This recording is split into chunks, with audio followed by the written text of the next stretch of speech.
नमस्कार साथियों, सभी का स्वागत है आज के सेशन के अंदर। साथियों, बात करेंगे जैसलमेर के 27 बीटी गांव की, जहां पर एक किसान के खेत में ट्यूबवेल हो रही है और वही किसान ट्यूबवेल को देखकर खुश हो रहा है कि अब पानी की लहर छूटेगी और कहीं ना कहीं खेती अच्छी होगी।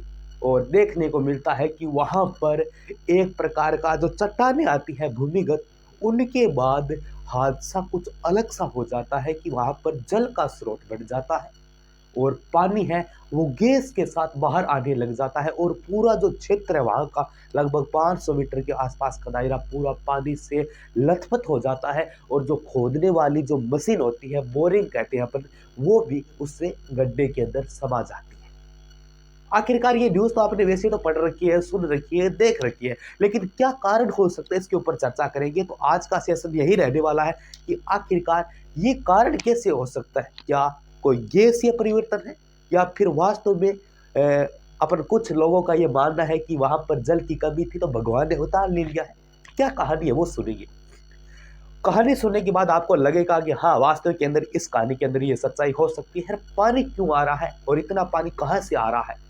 देखिए, ज्यादा पानी की संभावना तो नहीं है जैसलमेर क्षेत्र के अंदर, लेकिन आपको वैसे विदित है ये जो क्षेत्र है यहाँ पर अपन बात करें गैस, ये जो मशीनरी है वो लगती है और गैसों का यहाँ पर भंडारण भी है। देखिए, सबसे पहले अपन वैज्ञानिकता दृष्टि से अपन बात करेंगे आज के सेक्शन के अंदर कि भाई ये जो जल का स्रोत है वो वैज्ञानिकता के आधार पर कैसे परिवर्तन हो रहा है, क्योंकि आज का युग वैज्ञानिकता का युग है। देखिए, सबसे पहले मैं यहाँ पर अगर बात करूँ छोटा बड़ा, तो राजस्थान के अगर मैप के साथ अपन मैं बात करूँ यहाँ पर ऐसे, तो ये देखिए, ये जो आपका क्षेत्र है जैसलमेर, ये जो आपका क्षेत्र है जैसलमेर। अब देखिए, जैसलमेर की स्थिति यह है और मोहनगढ़ की स्थिति लगातार समानांतर यहाँ है। कौन सा? मोहनगढ़ क्षेत्र। जैसलमेर के मोहनगढ़ क्षेत्र का RD 27 का मोहनगढ़। और यही मोहनगढ़ कहां से सटा हुआ है? यहां पर आपका है पाक, ठीक। और पाकिस्तान के अंदर भी गैस मशीनरी का रिसाव है, गैस मशीनरी लगी हुई है और मोहनगढ़ की भी गैस मशीनरी है। तो भू वैज्ञानिकों का ये कहना है कि कहीं ना कहीं ये जो लाइन है मोहनगढ़ और पाकिस्तान की गैस मशीनरी या फिर गैस इन्फिल्ट्री जोन, ये दोनों आपस में जुड़ा हुआ है। कैसे? मैं आपको बताता हूं। देखिए, ये एक प्रकार का पूरा वैज्ञानिक तथ्यों के आधार पर यह समाहित है। और अपन बात करें भू तकनीकी वैज्ञानिक, तो भू तकनीकी वैज्ञानिक आपके गोविंद सिंह भारद्वाज का यह कहना है। यह मत किसका है? गोविंद सिंह भारद्वाज का, गोविंद सिंह का, ठीक है। ये मोहनगढ़, इनका यह कहना है कि मोहनगढ़ सटा हुआ है पाक से। अब पाक के अंदर भी कुछ मशीनरी है वो लगी हुई है, किस चीज की? गैस की, गैस निकालने की मशीनरी होती है वो। और यहाँ पर भी लगभग आपके मोहनगढ़ के अंदर भी गैसों की मशीनरी है। इनका यह कहना है कि ये जो जोन है, कौन सा? ये जो जोन है आपका कौन सा है? गैसीय जोन है। कौन सा? गैसीय जोन। और इस गैसीय जोन के अंदर भी विभिन्न प्रकार की गैसों का समावेश होता रहता है। साथ में उन्होंने एक बात और कही है। वो बात क्या है कि यहाँ पर पाकिस्तान और आपका जैसलमेर ये हो गया, और ये जो बॉर्डर है यहाँ पर पंच नदियों का संगम है, जिसे अपन क्या कहते हैं? सिंधु बेसिन। क्या कहते हैं? सिंधु बेसिन। और इस सिंधु बेसिन के अंदर सतलज, व्यास, विभिन्न प्रकार की 5 नदियों का है वो संगम है। कितनी नदियों का संगम है? 5 नदियों का यहाँ पर संगम है। तो इनका यह कहना है कि इस क्षेत्र में भी नदियों का संगम है। इस क्षेत्र के अंदर, नीचे वाले की क्षेत्र के अंदर है वो भी जल स्तर है वो अच्छा है। यानी अपन बात करें यहाँ पर, तो यहाँ पर भी देखो, जहां पर जैसे ये भूमि है, रेगिस्तानी भूमि है, अब यहाँ पर जितना जल गिरेगा वो धरती के अंदर समाहित हो जाएगा। लेकिन जिस क्षेत्र के अंदर जल का स्रोत काफी बड़ा और विस्तृत है, तो वो जो जमीन है या फिर भूमि है वो जल लेना कब कर देगी, यानी जल का रिसाव धरती के अंदर कब हो जाएगा। उसी कारण यहाँ पर जल का स्रोत है वो अच्छा है। और इनका यह कहना है कि ये जो सिंधु और आपकी जो नदियां हैं, सहायक नदियां हैं, जिन्हें अपन क्या कहते हैं?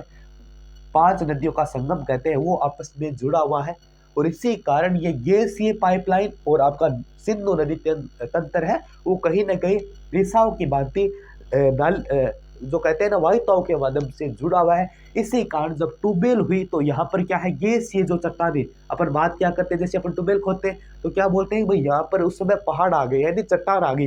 इस चट्टानों को तोड़ने के फलस्वरूप जो भूमिगत जल है हमें प्राप्त होता है। ठीक है, तो भूमिगत जल प्राप्त होने से पहले यहाँ पर इन चट्टानों के मध्य जो पेलोसिन युग की है, जो ओगोसिन युग की, अलग प्रकार के नामों की है, इन चट्टानों को तोड़ने के फलस्वरूप यहाँ पर गैसीय भंडारण भी पाए जाते हैं। ये गैसीय भंडारण और साथ में उनका यह कहना है कि यहाँ पर जो सिंधु नदी तंत्र है इनका मिलन है, यहाँ पर नीचे कहीं ना कहीं स्रोत है जल का। इसी कारण ये जो जल है वो जल इस गैस की भांति और इसी गैस पाइपलाइन की भांति, क्योंकि वहाँ पर गैसीय क्षेत्रों का जोर है, इसकी भांति वो कहाँ ऊपर दिखाई दे रहा है। जैसे ये अपन गैस की नलिका पर बात करें, ये सिंधु नदी तंत्र मान सकते हैं, और यहाँ पर दोनों का संगम बात करें, जैसे नदियों का संगम होता है वैसे कुछ ट्यूबवेल इधर हुई है, और कहीं ना कहीं ये एक लाइन के माध्यम से जो गैस है वो कहीं ना कहीं खुली जगह से निकलने की प्रयास करती है, वही जल का स्रोत भी इन्हें प्राप्त है। इसी कारण ये जो नदी तंत्र है कहीं ना कहीं जैसलमेर के क्षेत्र में प्रभावित हो रहा है, एक प्रकार के फुहारे का रूप ले रहा है। और ऊपर की जो भूमि है, कौन सी ऊपर की जो भूमि है, उनका यह मानना है कि कहीं ना कहीं बड़े क्षेत्र पर और विस्तृत क्षेत्र पर यह जल का स्रोत बन रहा है, यही कारण है। और वैज्ञानिकों को जांच के अनुसार ये जो जल है, कौन सा जो निकल रहा है जल है, वो बिल्कुल भी प्रदूषित नहीं है। लेकिन वैज्ञानिकों का यह भी कहना है कि अगर यह लगातार होता रहा तो नीचे के गैसीय क्षेत्रों में भी रिसाव होगा, यानी इस चट्टानों के नीचे, और बाद के अंदर जो जहरीली गैस है उनका भी रिसाव होना शुरू हो सकता है। इस कारण इस क्षेत्र में धारा 163 लग चुकी है और किसी को आने जाने नहीं दिया जा रहा है। इसके ऊपर काबू कंट्रोल करने की बातचीत कही है।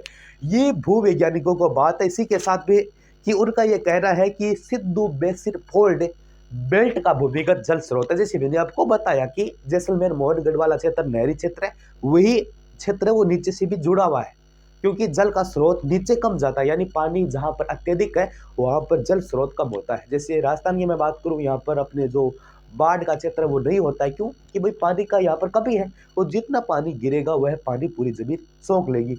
और साथ में प्राकृतिक गैस भंडार भी है, ये भी मैंने बात की, और होने के संकेत इसी कारण से पूरा दबाव है वहां पर बना हुआ है, और जो दबाव नीचे जाएगा नहीं क्योंकि जल का स्रोत बढ़ा हुआ है, और ये पानी का जल स्रोत ऊपर की तरफ आएगा। और फुहारे की बात जैसलमेर की आरडी जो आपका 27 गांव है वहां पर देखने को मिला।